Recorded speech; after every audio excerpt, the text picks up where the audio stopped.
Today we will cover this paper, Deep Equilibrium Models, which was proposed by the researchers from Carnegie Mellon University. And today we will learn how to match the performance of very deep models for sequential modeling with using just one implicit layer. So the outline for today's talk will be the follows. First, I will introduce you the problem. Then we will consider how this problem can be solved with deep equilibrium models. Then we will consider experimental results, and discuss the properties and potential limitations of the approach, and discuss how it will be generalized. So we start with considering a sequence modeling task.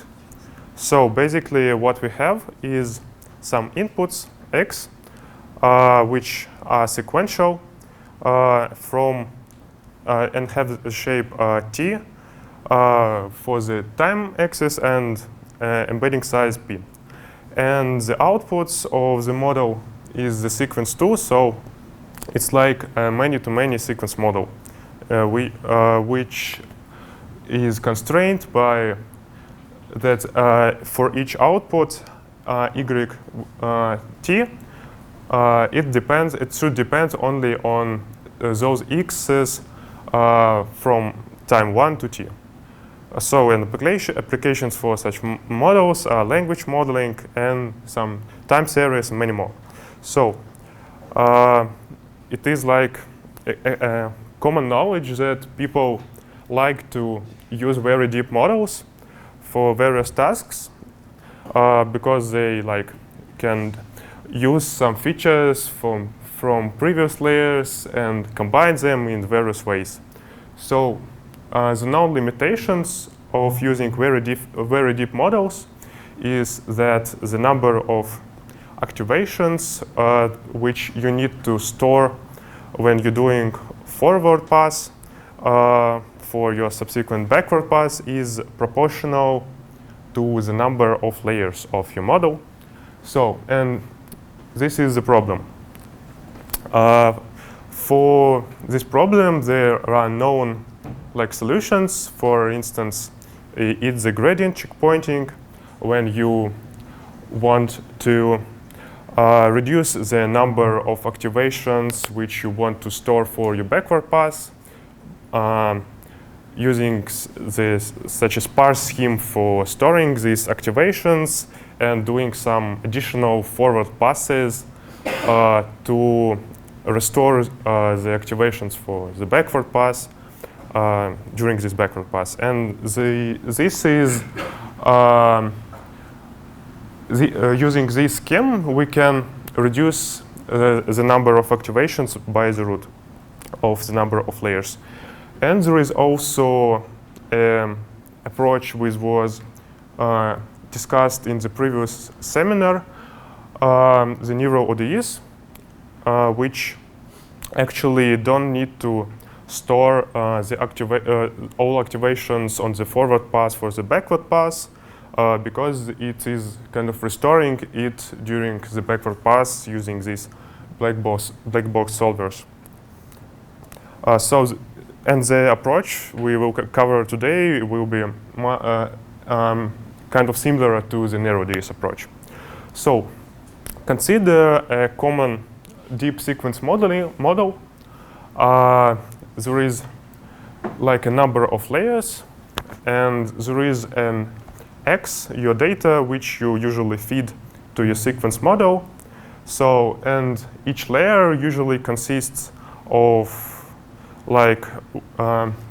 there is a variable parameter for each layer. So there is some function f1 for the first layer and some function fl for the last layer, and they are different. And there are these activations z with the outputs of our layers. So we will use this notation today. For today, to introduce deep equilibrium models, we will consider a different type of models today. White-tight input ejection, deep neural networks for sequence modeling. So the change is the follows. We now have this Z0, which is like an initial state which we use applying some functions f with parameter theta to makes some last state ZL from it. So it's more like we have this initial answer Z0, and we will transform it to get an actual answer ZL. And the difference from the previous model is that we use the same weights and the same functions f for each layer. And also we will inject our input x in each layer, for example, adding it as a parameter of the function f for each layer. So it's not like this might have happened after I moved it to this computer. So sorry for this blur. I don't think that we can fix it now. There is an architecture that was recently proposed. It is a convolutional neural networks with white-tight weights and with input ejected to each layer. This consists of these blocks on the right. So basically, you have your layer layer I, and for each state, each state of the layer is actually depends on two states from previous layer. So it's from this point, it's like a temporal convolutional network, and actually this model have some connections with recurrence network. It was proven in an original paper, and this activation function, which is this red circle, can be some recurrent LSTM cell. So this model is kind of from one point a convolutional network, and from other point a recurrent network. And also we will consider today a transformer network today. Somehow this picture is not blurred. So you all know the basic transformer architecture, but this is the universal transformer, which has a difference that all weights are actually tight. So it's like you have some initial representations one more time, and the transformer block from the original transformer is updating these outputs in a recurrent manner.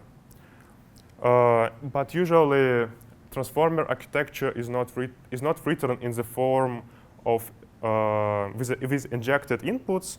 So in the paper, input X were added just with positional embeddings to this model. So now we are ready to consider the deep equilibrium approach.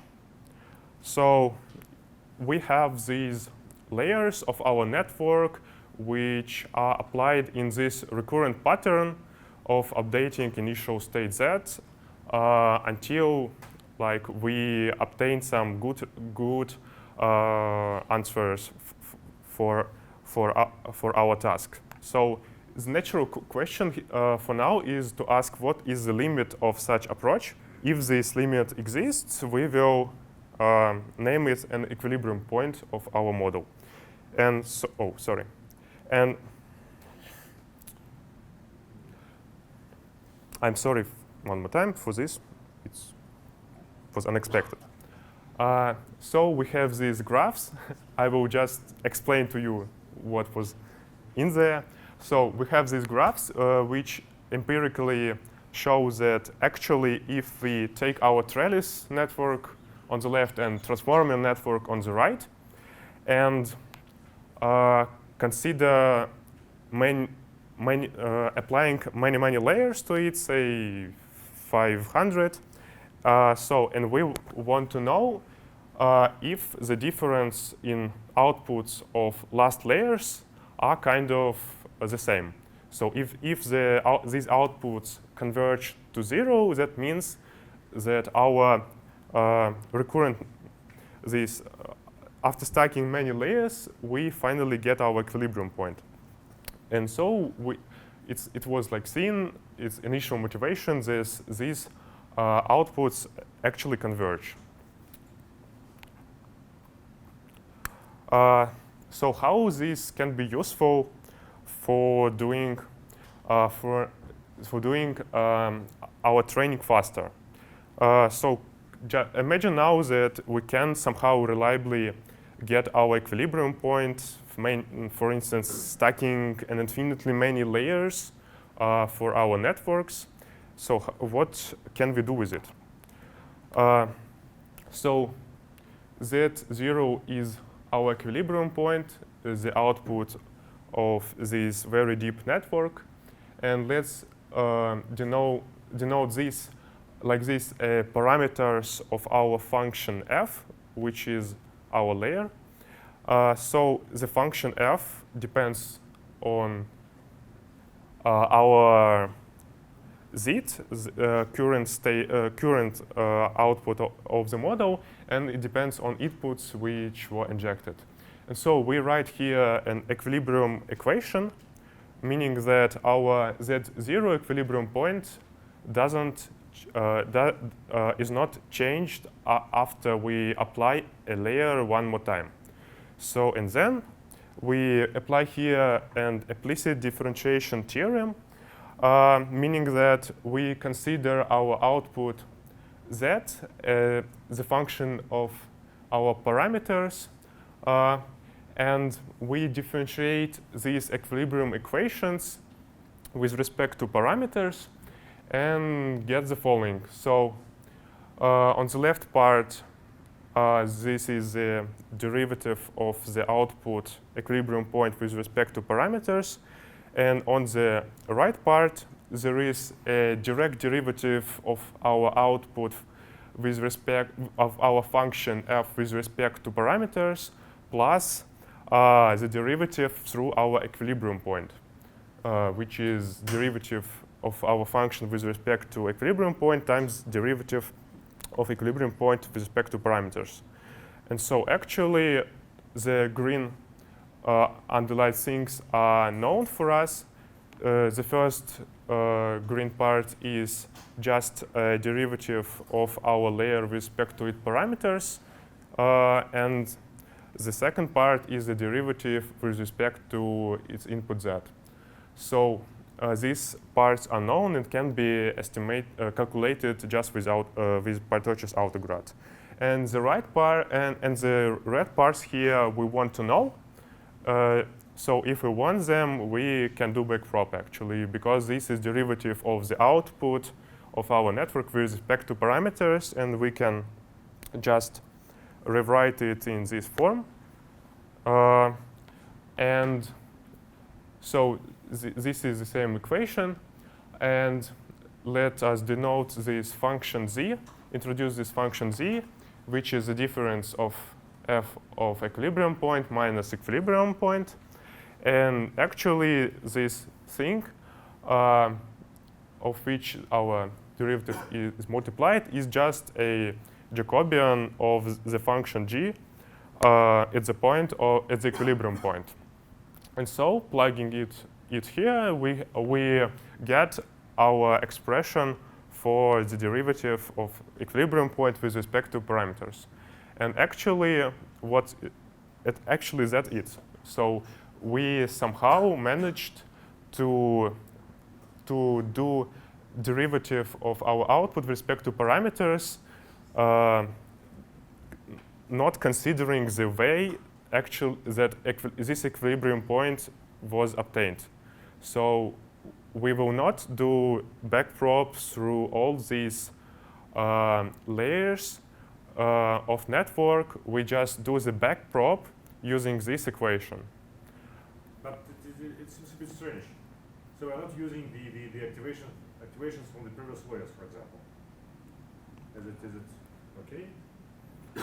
Well, we don't want to know how this equilibrium point was obtained. We just want to write this equation and get what we want. So this means that if we know that we converge to equilibrium point, yeah, then we do not need to perform any kinds of backpropagation. All we need to do is just to solve this equation. And yes. The strong assumption is that all of your layers are the same. Yes, this is under the assumption that all our layers are the same. Yeah. And do we also need additional assumption that after we change our parameters, say our theta a bit, we are still guaranteed to converge to the equilibrium point? Because it may happen that we have equilibrium point, but if we change the parameters a bit, we will not have an equilibrium anymore. Then I guess that this we will discuss some properties of is this equilibrium is stable later. But spoilers, for transformer network and for trellis networks, there is no these theoretical guarantees. So it's just more like an empirical observation. But I will talk what we know of guarantees later. I see. Mm-hmm. So we have this equation. If you have some questions about it, ask them now, please, because we it's like the main idea of all the. This is a very good idea. So now I understand why the paper was accepted as a spotlight presentation. So we have very deep network, but we do not need to perform backpropagation anymore. If we know that we have reached the equilibrium point. So this is a very elegant idea. Can have an infinite number of computation instead. Yeah, but we will not need this infinite number of computation. Now I will show how we can this equilibrium point faster and more reliable.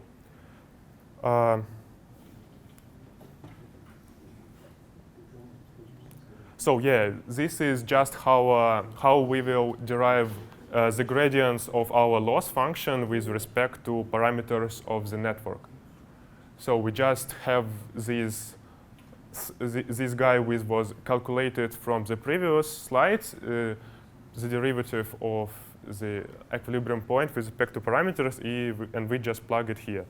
So that's how our SGD update can be performed for this model.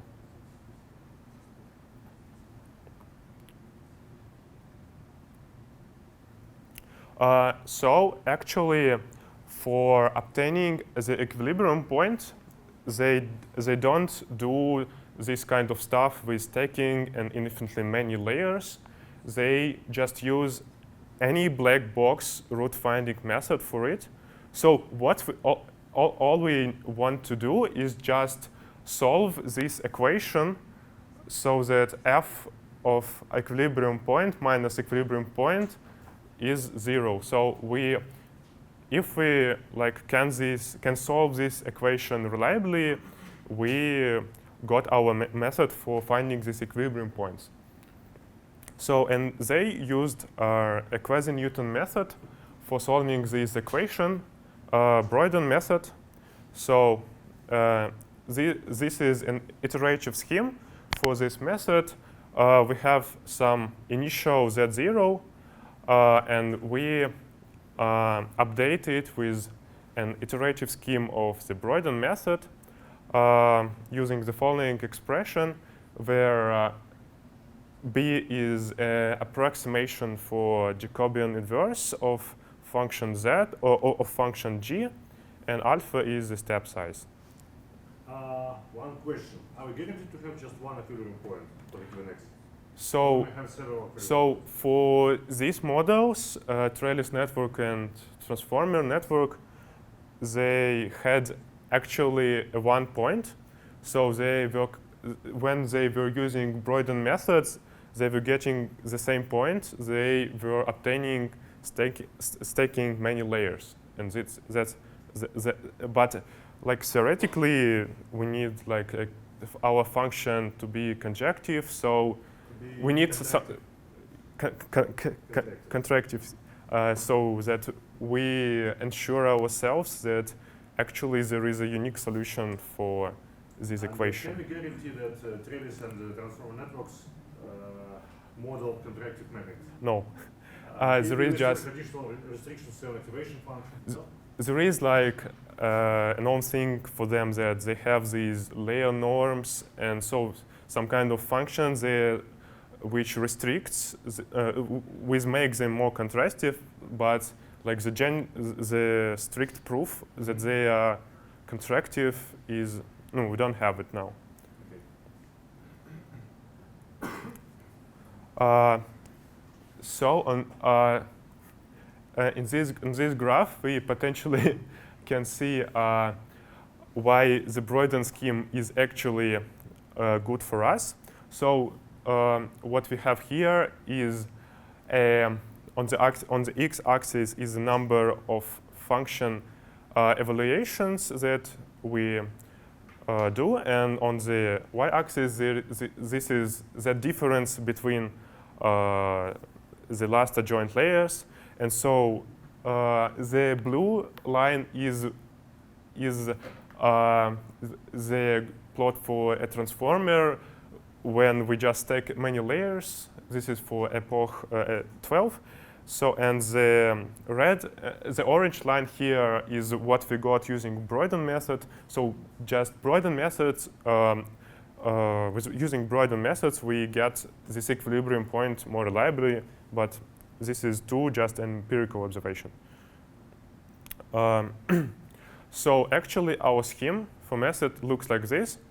For a forward pass is just a root finding method using which we obtain our equilibrium point Z. And the backward pass looks as follows and was discussed previously. So, but actually they don't store these Jacobian inverses and don't store Jacobian matrices. Instead, they estimate this thing by solving this linear equation. So there is an x here which is unknown from the system, and solving this linear system of equations, we obtain this thing on the upper. So, and for this system of equations, all they need to have is to use a fast vector Jacobian product from autograd, which is efficient and we don't actually need to store these large Jacobians here, just a vector Jacobian product. So now we are ready to see some experimental results for the model. So they were experimenting on 3 data sets for sequence modeling.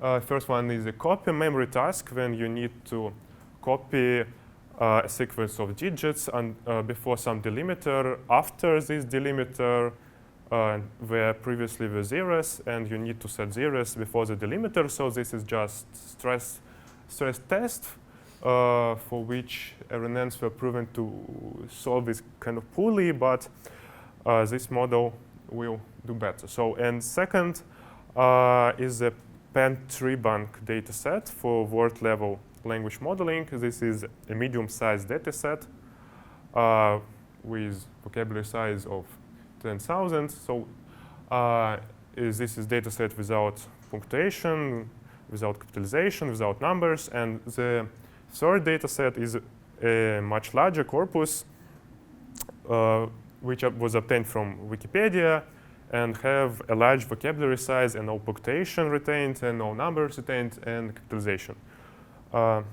So for copy memory tasks, they actually solve it far better than LSTMs on the sequence lengths of 400. And What was TCN? TCN is a temporal convolution network. And for Penn tree bank, they show that if they take like a 16-layer trellis net with the same number of parameters as a 1-layer deep equilibrium trellis net, and actually they shows kind of the same results on this data set, which are very close to state of the art, and the deep equilibrium trellis net need much less memory than its multi-layer trellis net counterpart. And for Wikitext, they use the same comparison where they fixed the number of parameters of the models, and they show that for a transformer network, for a trellis network, they have the test perplexities kind of really close to state of the art too, and actually they are comparing to gradient checkpointing tools, and so the memory they need for the training is less than for the models, multi-layer models, and for the models with gradient checkpointing.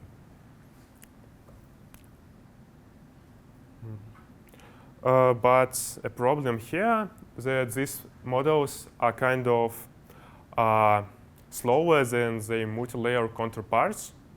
So it's like the same problem, I think, that for narrow ODEs. So they actually, on the average, need, say, 2 or 3 times more time to obtain an equilibrium and to do backprop.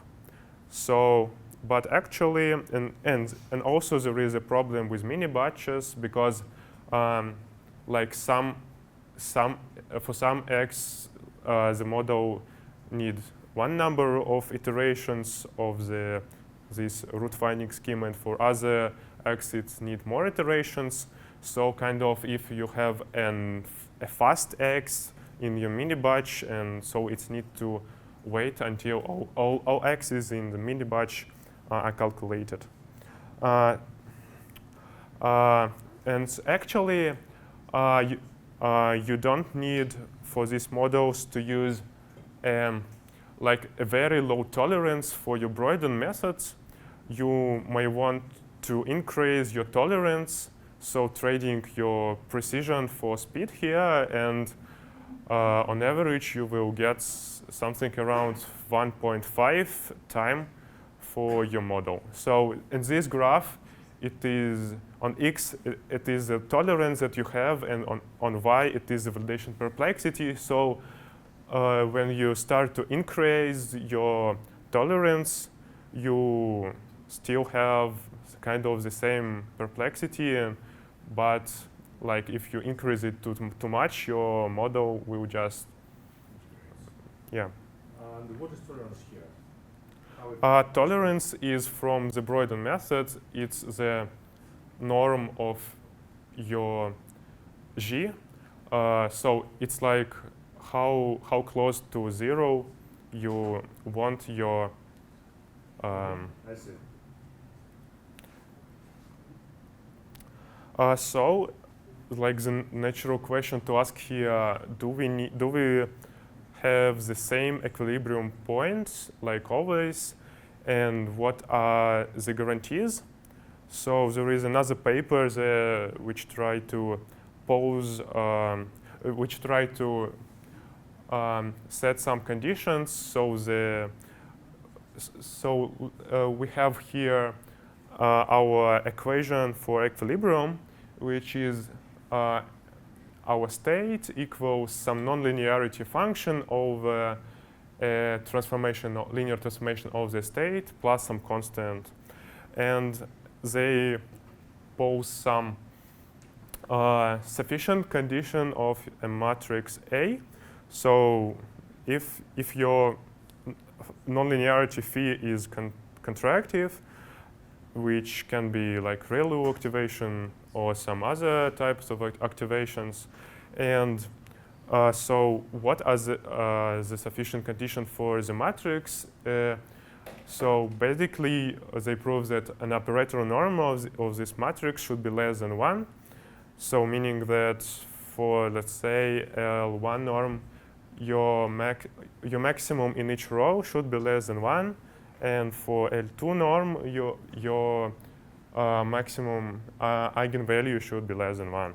So in this, like a contraction for you to have a unique equilibrium point and have some guarantees that you will converge to it like always.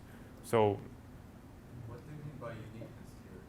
Do you really need uniqueness for your transformer for each? you mean we can maybe want to have some different answers here? Yeah. Of course, we need different fixed points for different inputs. Yeah. No, but for fixed input, we should have just unique equilibrium point. Either we have a unique equilibrium point for one input, or we do not have an equilibrium point. How can there be two different equilibrium points for one fixed input? So this is a good question. Maybe we actually do want multiply equilibrium, but I think maybe if our equilibrium point is like not unique, our iterative scheme for Broyden method might not converge, or like we will have very many possible equilibriums, so we will have a big error for like. So I really don't understand what does the uniqueness mean, because Yeah. from a mathematical viewpoint, if you start your iterative scheme with fixed points and you just repeat the same step all the time, then you're guaranteed to come to one point or not converge. So they just show that they have a unique point for transformer network and trellis network, but maybe you're right, and we don't need this condition to successfully apply this scheme. Yeah, but at the same time, from the applied viewpoint, due to some numerical instabilities, even though the scheme converges, it can converge to different points. Maybe this can be a problem. Maybe I don't have the answer if this is really a problem. So, but I think maybe you're right. I guess the uniqueness is about that equation, that x equals to 5 or ax plus b. This equation should have unique solution, because it may have potentially several solutions. But if those conditions hold, then the solution will be unique. So it's uniqueness about this equation, not about the multiple equilibrium points of our transformer networks or trees. Is this result applicable to our case when we're interested in, for example, language modeling? Your fee function is like a very small neural network, and here you can prove that this very small neural network will have an equilibrium point with these conditions. And you can like hope that your very big neural network will have an equilibrium point with similar conditions.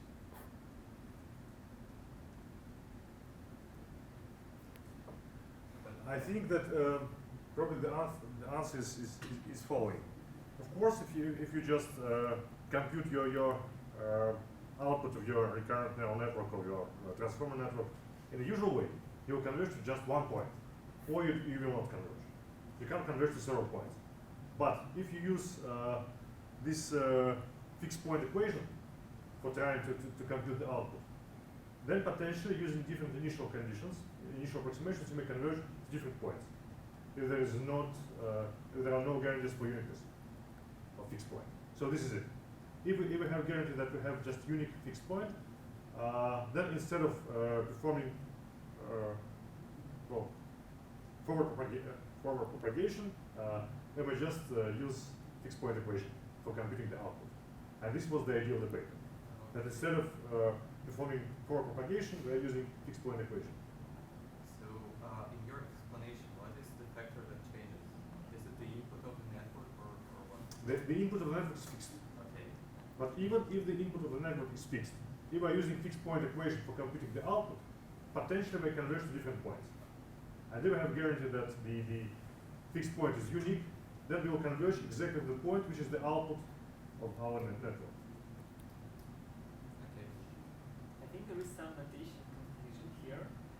If you remember the picture for like threadless network at the beginning, there was Z coming from the bottom and X as features. So if you think of X here as Z there, then it kind of means an invariance to your initialization of the scheme, where that X is a parameter. Yeah, X here is that. Makes more Yeah. sense. So X here is inside B. It's like it's inside this B, so it's like a constant in our layer. Am I right that this theorem just for like one layer neural network with say rule or sigmoid calculations? If you somehow prove that your like box layer, which consists of some multiple steps, is contractive, this is still applicable. So your nonlinearity phi may not be a ReLU function, maybe some kind of transformer block or something. Now, if we multiply a real function by 2, it will not be contractive mapping anymore. Mm-hmm. Yeah. By the way, what about the previous paper? Do they use any special initialization to their parameters trying to satisfy Yes, they didn't find they used like normal initialization with low magnitude. So they basically were initializing from a normal distribution with variance like 0.05, something like that. So they empirically shown that this initialization is enough for network to be stable in that sense. Well, but At the beginning. if you do such initialization, it has nothing in common with the maximum eigenvalue, even with a small variance of the normal distribution. Yeah, but this theorem is I don't think it's that we can just apply this theorem for our transform network, meaning that some other theory should be included here. So it's just a very like, simple theorem, so it's not very powerful. But in the paper of deep equilibrium models, they were actually trying to show that the restriction they have on the network, which is that it should be like white tight, input ejected. So they tried to show that it's not like a really big restriction. So by introducing this theorem, but it's really not really convincing. So what is going on here?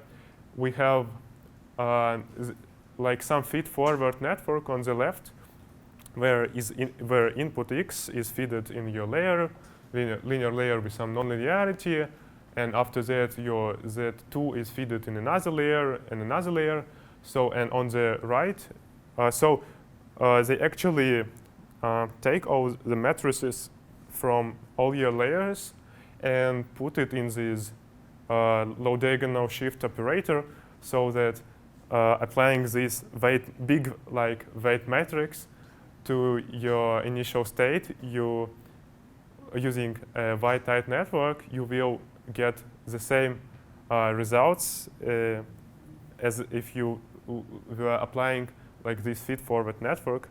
But here we get this linear blow up, so our matrix V is like really big, and this is actually not what we want for our deep equilibrium model, since we want to use like very deep, potentially infinitely deep neural networks. So it's not very convincing, and potentially some more theory about how actually restrictive we are when using these white tight networks should be like posed here. And this is almost the last slide that I have. So actually there are more papers from this group. They have different types of implicit layers, once for SATnet, which is the layer that solves a maximum satisfactionability problem in a layer, and so it solves these semi-definite program for needs. So it's kind of relaxation for this problem. And using this layer, they learn some like logical structure in the data and apply, for instance, it to learning the rules for Sudoku puzzle. And there is also another paper from this group, which is OptNet, where they use a layer to solve this quadratic program and doing backprop to obtain the parameters and restrictions for this quadratic program. So they like doing a lot of this stuff. So this was the last slide that I have. So we learned how we can build a model that potentially matches an infinitely deep network using only one layer. And we learned how to do backpropagation through this model. But further research is needed for these models to like pose some sufficient conditions where we can reliably apply them. So now questions? Can you please repeat the third point? So every feed-forward deep model can be made implicit. Isn't that only for models where we can write the equilibrium equation? I guess yes, but if this like theorem is kind of convincing for you, you have a much broader like space of models for which you can potentially apply this. But actually, you need to transform your network to this white-tight input-ejected manner. What is the typical size of the theta parameters?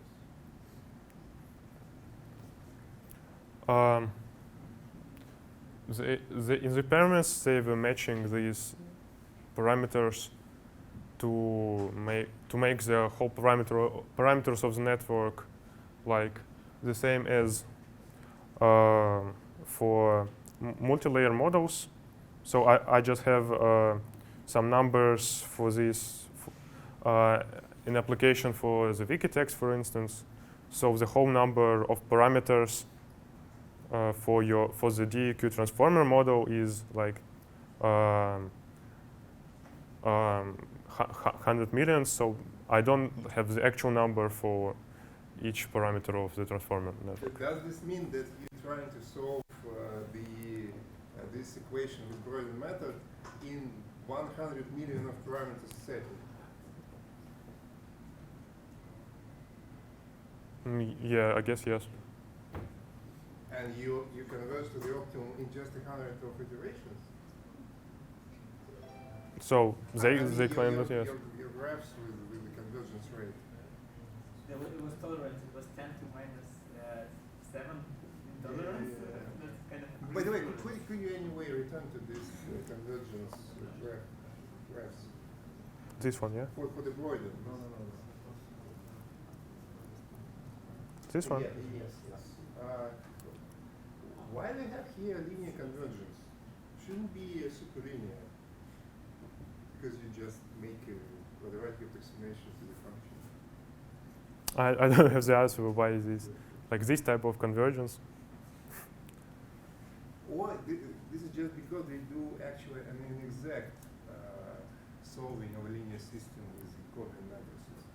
Yes, they do an exact.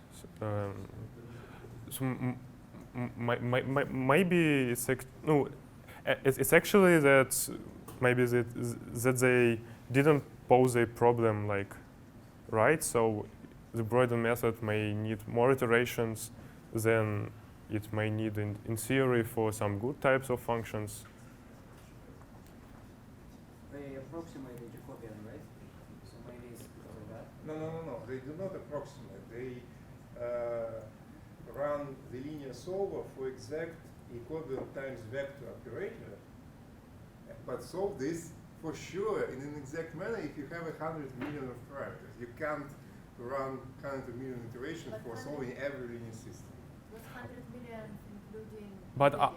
I don't think that this graph was for solving linear system. I think that maybe was for training. When we find an equilibrium point, there is like not linear system for an equilibrium Yes, point. it's Yeah. not linear, yes, but this is the dimensionality of the system Yeah, is yeah. huge. So it's, well, I'm sure that your theta is really 100 million of parameters.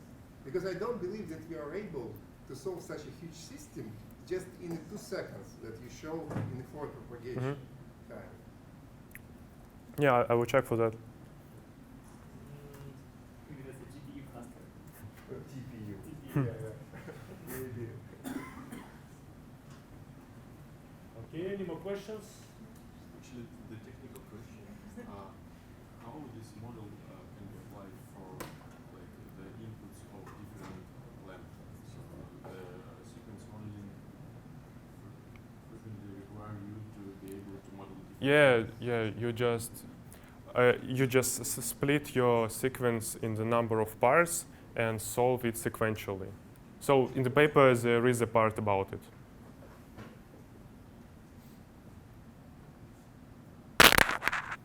Okay, so let us thank the speaker for a very interesting talk.